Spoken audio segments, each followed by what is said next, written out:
तो आज नया चैप्टर स्टार्ट करें इलेक्ट्रोमैग्नेटिक वेव्स।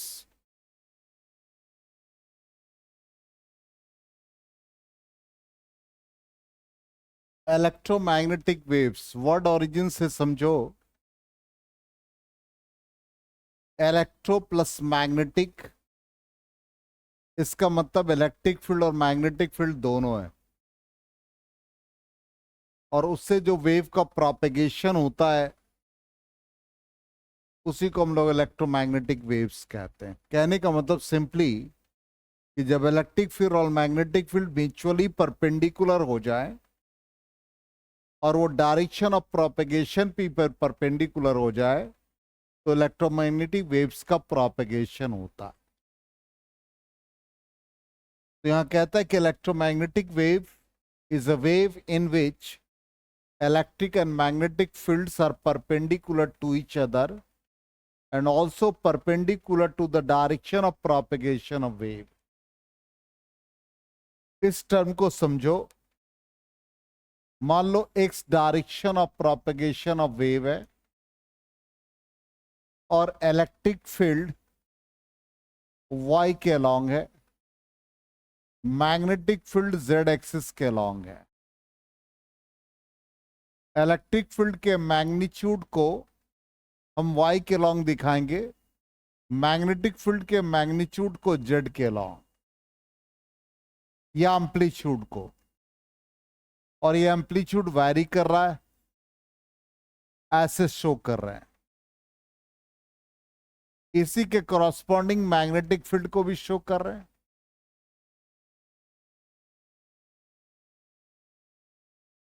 अब हमने इलेक्ट्रिक फील्ड के प्रोपेगेशन को y के बजाय y डैश के लॉन्ग ले लिया, मैग्नेटिक फील्ड के प्रोपेगेशन को z के बजाय z डैश ले लिया। तो magnetic field z dash, electric field y dash. इस तरह से हमने एम्पलीट्यूड को वैरी करते हुए शो किया। अब सारे एम्पलीट्यूड को आप ज्वाइन कर दो तो इस तरह से इलेक्ट्रोमैग्नेटिक वेव्स का प्रोपेगेशन हो गया। जो एक्स डायरेक्शन ऑफ प्रोपेगेशन है उसके परपेंडिकुलर हो गया। तो इसका जो वेव इक्वेशन बनेगा, electric field along Y axis, it is E naught sine omega T minus K X. Magnetic field along Z axis, B naught sine omega T minus K X, जिसमें ये E naught electric field का amplitude हो गया, B naught magnetic field का amplitude हो गया, X direction of propagation हो गए, T at any instant time हो गया, omega angular frequency 2 pi by T और 2 पाई इंटू न्यू। के को कहते हैं प्रोपेगेशन कांस्टेंट या angular wave number which is equal to 2 pi by lambda. और ये याद रखेंगे, इसका यूनिट होता है रेडियन पर मीटर, इसका यूनिट होता है रेडियन पर सेकेंड। तो यहां पर इलेक्ट्रिक फील्ड y के अलोंग है जो कि x पर परपेंडिकुलर है, मैग्नेटिक फील्ड z के अलोंग है जो कि x पर परपेंडिकुलर है। Electric field y, magnetic field z, इसका मतलब y z म्यूचुअली परपेंडिकुलर। तो ये सारे कंडीशंस को जब फुलफिल करता है उसी को हम लोग इलेक्ट्रोमैग्नेटिक वेव्स कहते हैं। इसलिए हम लोग इलेक्ट्रोमैग्नेटिक वेव्स को डिफाइन करते हैं। It is a wave in which electric and magnetic fields are perpendicular to each other and also perpendicular to the direction of propagation of wave। आया समझ में? मैथमेटिकल पार्ट नोट कर लीजिए, figure draw कर लीजिए।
हो गया, नोट कर लिया?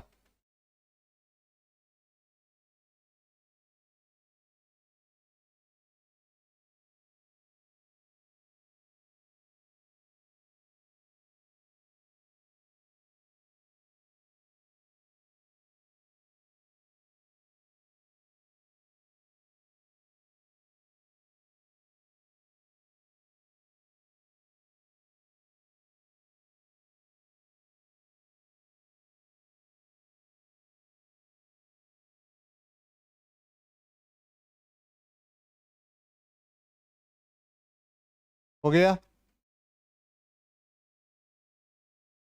इरेज करें? चल, अब ये देखो, E Y E naught sine omega T minus K X, B Z is equal to B naught sine omega T minus K X. यही आपका इलेक्ट्रिक फील्ड का प्रोपेगेशन वाई के लॉन्ग, मैग्नेटिक फील्ड का प्रोपेगेशन जेड के long. C क्या हो गया? Speed of electromagnetic waves, जिसका प्रोपेगेशन एक्स के लॉन्ग। तो ये लिखा है मैग्नेटिक फील्ड इंस्टेंटेनियस वैल्यूज के फॉर्म में, ई नॉट बी नॉट। अभी आपको बताया एम्पलीट्यूड ऑफ द फील्ड के angular wave number 2 pi by lambda या प्रोपेगेशन कांस्टेंट। यहां तक क्लियर? नेक्स्ट आ जाइए। अब यहां पर जो इलेक्ट्रिक फील्ड वाई के अलोंग है, ये इलेक्ट्रिक फील्ड में चेंजेस हो जाए, या सिंपली आप कह सकते हैं इलेक्ट्रिक फील्ड वैरी कर रहा है,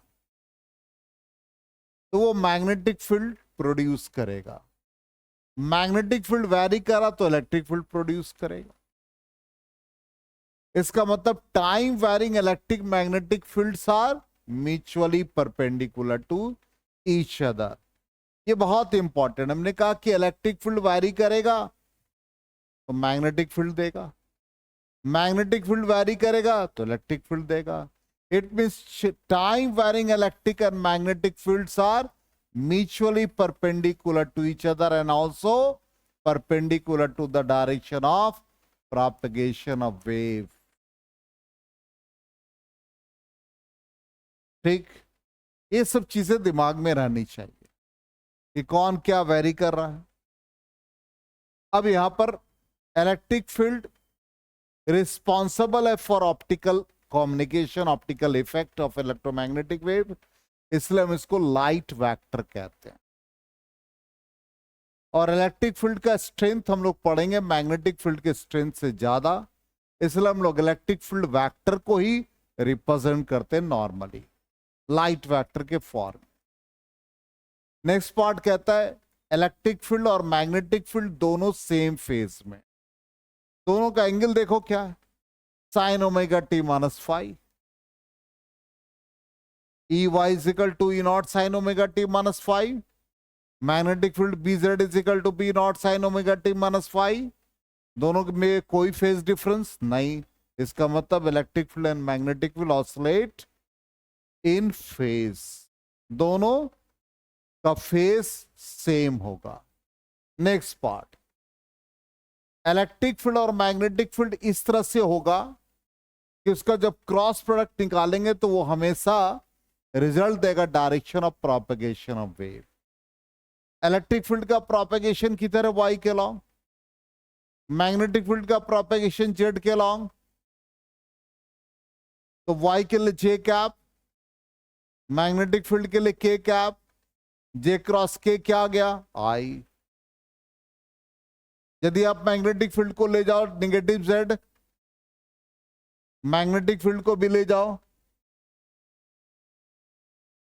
निगेटिव वाई, क्या आएगा बताओ? माइनस जे माइनस के का क्रॉस प्रोडक्ट क्या आएगा? आई ही आएगा। समझ गए? अब यहां पर जो सबसे इंपॉर्टेंट पार्ट है कि इलेक्ट्रोमैग्नेटिक वेव्स प्रोपेगेट करता है पॉजिटिव एक्स डायरेक्शन में, तो हम इसको रिप्रेजेंट देखो ऐसे कर रहे हैं,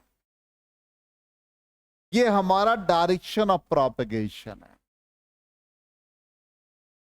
अब डायरेक्शन ऑफ प्रोपेगेशन, मान लो आपने इलेक्ट्रिक फील्ड को लिख दिया इस डायरेक्शन में, मैग्नेटिक फील्ड को इस डायरेक्शन में, दोनों का क्रॉस प्रोडक्ट निकालोगे तो क्या होगा? Perpendicular to the wave propagation. Electric field को इस डायरेक्शन में ले लिया, मैग्नेटिक फील्ड को इस डायरेक्शन में, इसका क्रॉस प्रोडक्ट निकालोगे तो क्या होगा? डायरेक्शन ऑफ प्रोपगेशन पे परपेंडिकुलर। तो ओवरऑल दिमाग में ये बिठाना है कि electromagnetic wave is a wave in which electric field and magnetic field are mutually perpendicular to each other and also perpendicular to the direction of propagation of wave. ये चीज दिमाग में बिठाना है। अब जैसे हम लोग सेल फोन यूज करते हैं तो कहा जाता है कि फोन को अपने सिरहाने में ना रखें सोने वक्त में। क्यों? आपके मोबाइल पर जो सिग्नल्स है वो इलेक्ट्रिक फील्ड है, जो माइक्रोफोन है, ट्रांसड्यूसर है, वो मैग्नेटिक फील्ड है, और जो एंटीना रिसीविंग है वो रेडियो वेव्स को रिसीव करता है जो कि इलेक्ट्रोमैग्नेटिक वेव्स है। अब इलेक्ट्रिक फील्ड मैग्नेटिक फील्ड दोनों परपेंडिकुलर हो रहे हैं, इलेक्ट्रोमैग्नेटिक रेडिएशन हो रहा है, उसका इंपैक्ट पड़ रहा है। और इंपैक्ट पड़ेगा क्यों नहीं? आप कभी प्रैक्टिस करना कि जैसे मान लो आपके सोने का टाइम 9 बजे है और उसके पहले 2 घंटा आप मोबाइल चला लो, ढंग से नींद नहीं आएगी, दिमाग में कौतूहल कुछ कुछ आता रहेगा, पूरा लगेगा कि सिस्टम हैंग कर गया। लेकिन वही 2 घंटे पहले कुछ नहीं देखो, कूल होकर के सो जाओगे, तुरंत नींद आ जाएगी। रेडिएशंस का इंपैक्ट पड़ता है। ठीक, तो ये सारी चीजें हो गई। अब आ जाए मेन पार्ट, इलेक्ट्रोमैग्नेटिक वेव्स का ओरिजिन कहां से आया, इसका रिजल्ट कहां से हम लोगों ने फाइंड किया। तो एम्पियर्स सर्किटल लॉ हम लोगों ने पढ़ा था। क्या था? Line integral of magnetic field is equal to mu naught times the total current था। तो वही कहता कि यहां पर एम्पियर्स लॉ इनकंसिस्टेंस हो गया, क्योंकि एम्पियर्स लॉ सिर्फ स्टेडी करंट के लिए एप्लीकेबल है। स्टेडी करंट का मतलब जिसका मैग्नीट्यूड और डायरेक्शन चेंज नहीं कर रहा है, वो अनचेंज्ड है। ठीक, इसका मतलब कह सकते कि इलेक्ट्रिक फील्ड चेंज नहीं कर रहा विद टाइम। इसको इनकंसिस्टेंसी को चेक करने के लिए हम पैरेलल प्लेट कैपेसिटर ले रहे हैं। तो हमने यहां पर 2 प्लेट कैपेसिटर का लिया, एक पर पॉजिटिव चार्ज, दूसरे पर नेगेटिव चार्ज, जानते ही है। इसके बीच में इंसुलेटिंग मीडियम होता है, ये ऑलरेडी पढ़ चुके हैं। अब इसको हमने चार्जिंग मोड में डाल दिया। मेरी बात को ध्यान से सुनोगे। चार्जिंग मोड में डाला, ये चार्ज हो रहा है, और हमने यहां से करंट, क्योंकि चार्जिंग होगा तो ऑब्वियसली करंट का फ्लो करेगा। इसमें एक लूप हमने कंसीडर कर लिया जो कनेक्टिंग वायर के अंदर है, जो करंट को इनक्लोज कर रहा है। एम्पियर्स लॉ पढ़ा है, तो एक लूप बना लिया जो इस करंट कैरिंग कंडक्टर को अपने अंदर ले लिया। ये एम्पीरियन लूप है L1। दूसरा हमने यहां पर लूप L2 ले लिया। अब देखते हैं रिजल्ट क्या आता। तो एम्पियर्स लॉ कहता है, सिंपली एम्पियर्स सर्किटल लॉ, कि line integral of magnetic field, जो हम लोगों ने लिखा mathematically, B.dl is equal to mu naught times the total current. तो ये हमारा अप्लीकेबल है ओनली फॉर स्टेडी करंट, मतलब इलेक्ट्रिक फील्ड चेंज नहीं करना चाहिए टाइम के साथ। अब देखो चेंज कर रहा है कि नहीं कर रहा। यहां तक तो करंट हमको लग रहा है, इस गैप में आपको करंट फ्लो लगेगा? नहीं लग रहा। तो क्या हो गया, इनकंसिस्टेंसी हो गया, एम्पियर्स लॉ फेल कर गया। वो तो कहता कंटिन्यूअस करंट का फ्लो होगा तभी होगा, तो यहां पर एम्पियर्स लॉ फेल हो गया। तो मैक्सवेल ने क्या देखा कि जब वो पैरेलल प्लेट कैपेसिटर को चार्जिंग मोड में चेक किया तो यहां तक उसको मिला इलेक्ट्रिक फील्ड, और इस बीच में उसने यहां एक मैग्नेटिक निडल रखा, तो निडल में उसको डिफ्लेक्शन मिला। ये शो कर रहा है कि there is some magnetic field. फिर यहां से इलेक्ट्रिक फील्ड हो गया। तो भाई मैग्नेटिक फील्ड कहां से आया?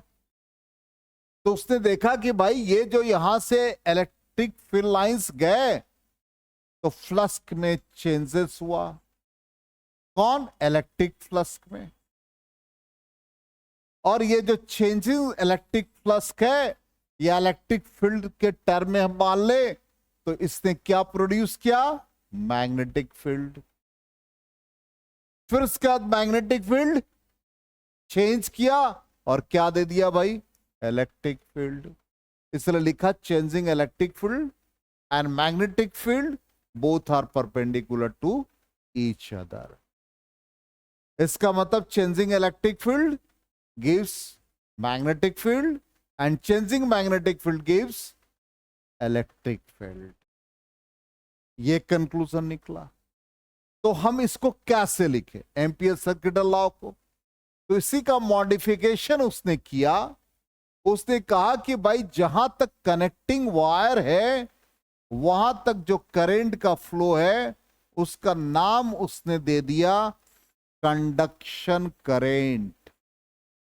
उसका नाम उसने दिया कंडक्शन करेंट। और जहां पे फ्लक्स चेंज करने के कारण जो हमको करंट मिला उसका नाम उसने दे दिया displacement current. It is due to change in electric flux. इसका मतलब between the plates of the capacitor जो करंट मिला उसका नाम डिस्प्लेसमेंट करंट, और फिर यहां क्या मिल गया? Conduction current. Current flowing through the connecting wire. जहां वायर है उसका नाम कंडक्शन करंट, और जहां चेंजिंग इलेक्ट्रिक फ्लक्स है उसका नाम डिस्प्लेसमेंट करंट। अब इसको मॉडिफाई किया उसने। मॉडिफाई करके उसने कहा कि भाई ये जो फॉर्मूला है हम तो उसी को इस्तेमाल कर रहे हैं। आईसी तब लिखेंगे जब लूप L1 होगा, फिर हम लूप L2 के लिए तभी लिखेंगे जब यहां पर डिस्प्लेसमेंट करंट हो, मतलब for loop L2।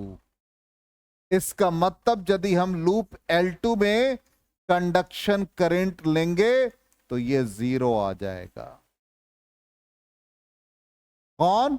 Conduction current का वैल्यू 0। इसका मतलब उसने दोनों का समराइज ले लिया, आईसी प्लस आईडी कर दिया। यहां पर क्या हो गया? आईडी 0। अब यदि हम इसको मॉडिफाई कर दें तो क्या आएगा? For both loops mu naught IC plus ID. अब यहां आ जाओ, लूप L1 में क्या आएगा? आईडी 0 आ गया रिजल्ट। लूप L2 के लिए क्या आएगा? आईसी 0। इसका मतलब ये तो नहीं हो सकता कि यदि हम 4 एम्पियर का करंट फ्लो करा दे तो हमको यहां भी तो 4 एम्पियर ही मिलना है। इसका मतलब बीच में जो गैप है उसमें भी 4 ampere. It means conduction current और डिस्प्लेसमेंट करंट न्यूमेरिकली इक्वल होने चाहिए। आई बात समझ में? क्लियर हुआ कॉन्सेप्ट? 100%। ये जो फिगर हमने ड्रॉ किया है और जैसे लिखा ये जरूर लिख लो, तब ये हमेशा याद रहेगा। ऐसे एक्सप्लेनेशन है लेकिन इस तरह से नहीं है।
हो गया?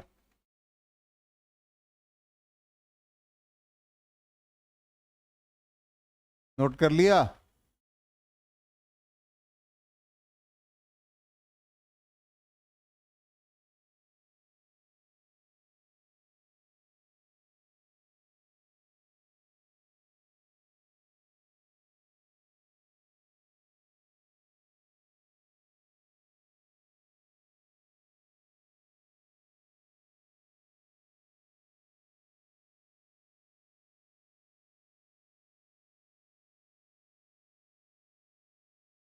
नहीं हुआ अभी तक? हो गया? अब देखो, इसको हमने लिख भी दिया है उसी फॉर्म में। लूप L1 के लिए देखो mu naught IC, loop L2 के लिए IC0, लूप L2 के लिए not equal to mu naught IC। Clear? अब मॉडिफाइड क्या बन गया इसका मॉडिफिकेशन? एक डिस्प्लेसमेंट करंट आ गया। ठीक, तो वो डिस्प्लेसमेंट करंट क्या क्या मैक्सवेल ने ये एज्यूम किया कि यहां पर जो करंट IC था वो between the plates of the capacitor क्या बन गया? चार्जिंग प्रोसेस में डिस्प्लेसमेंट करंट। ठीक, इसका नाम डिस्प्लेसमेंट करंट का इसने क्या दे दिया? Mu naught IC plus ID। ठीक, IC conduction current, current due to flow of charges in the conductor. फिर क्या गया फाइनली? IC plus ID। अब ID का वैल्यू कहां से आया? ID का क्या था प्रयोग? Between the plates of the capacitor, A plus Q और माइनस Q, इसके बीच का क्या काम ने? Changing electric flux.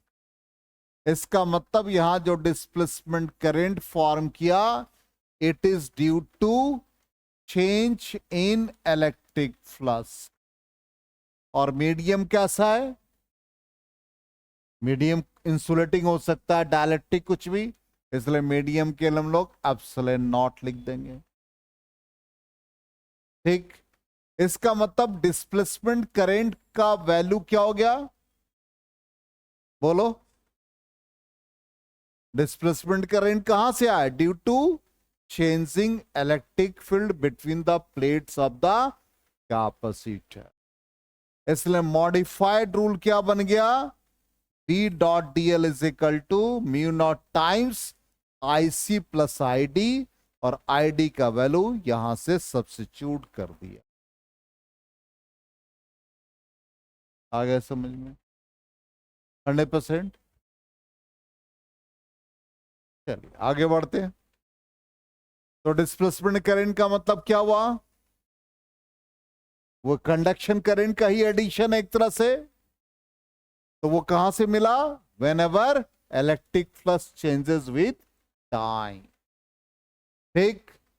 अब यहां सवाल ये उठता है जो हम लोगों ने अभी क्वेश्चन रेज किया। हमने कहा कि 4 एम्पियर का फ्लो कराया, तो कनेक्टिंग वायर में 4 एम्पियर है, तो क्या कैपेसिटर के प्लेट के बीच में भी 4 एम्पियर है कि नहीं? इसका मतलब कंडक्शन करंट डिस्प्लेसमेंट करंट के बराबर होना चाहिए।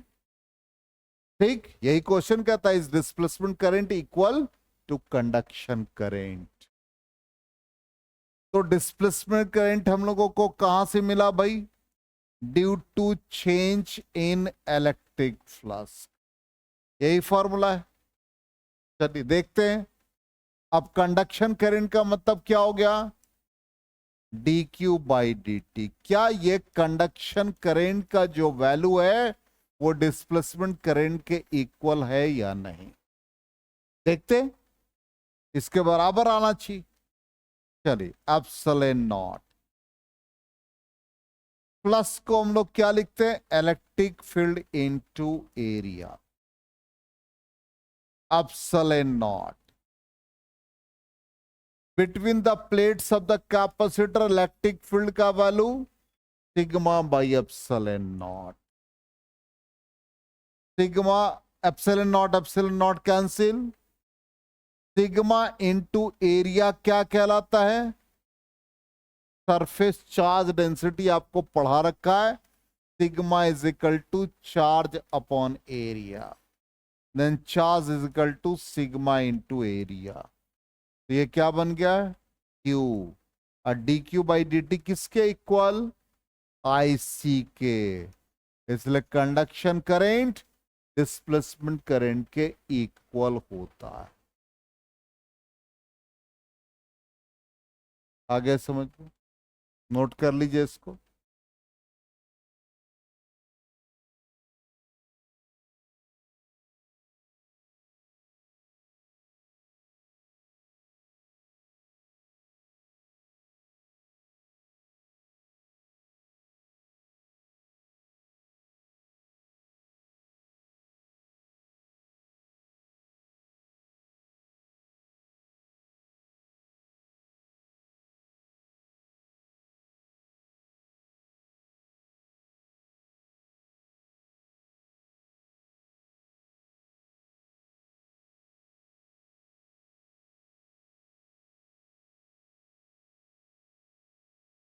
हो गया?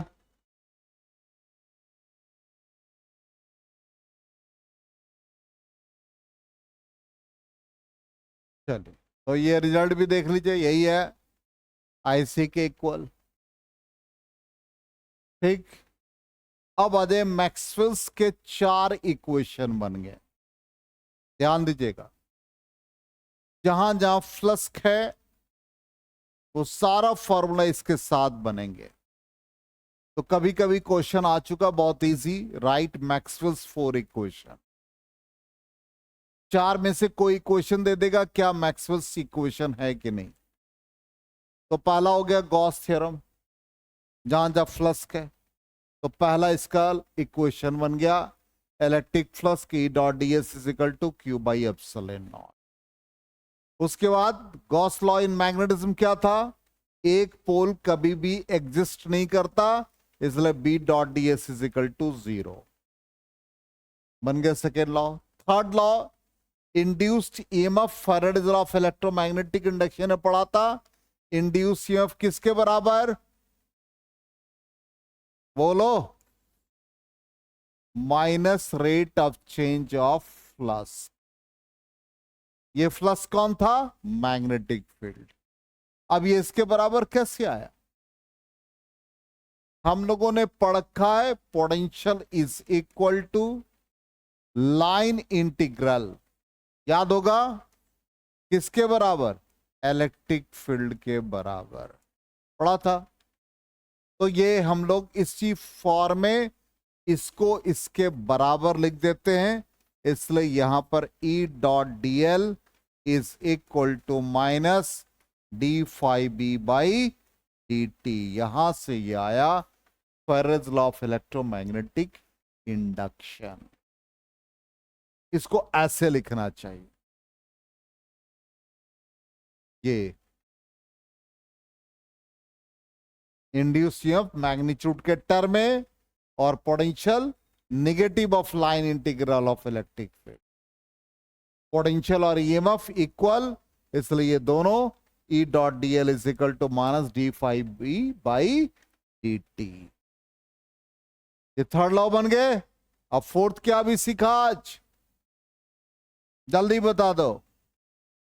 P dot D L is equal to mu naught times I C plus I D का वैल्यू क्या था, epsilon naught D phi E by D T. ये चारों मिलकर के मैक्सवेल्स के 4 इक्वेशन बन गए। तो चारों मिलाकर के मैक्सवेल्स 4 इक्वेशन आ गए समझ में। ये लिखा हुआ है, घबराइए नहीं, ये पार्ट नोट कर लीजिए।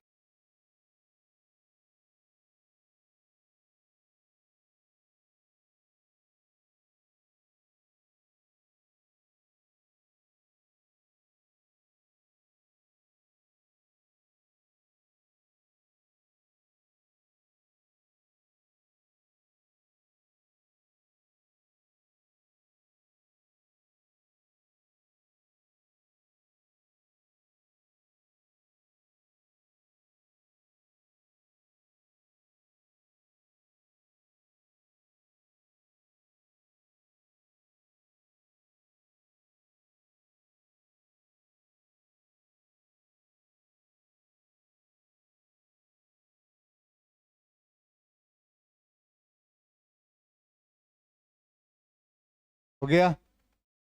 तो चारों इक्वेशन को हम लोग एक बार ब्रीफली देख लें। ये 3 इक्वेशन, फोर्थ यही है, मैक्सवेल्स एम्पियर सर्किटल लॉ।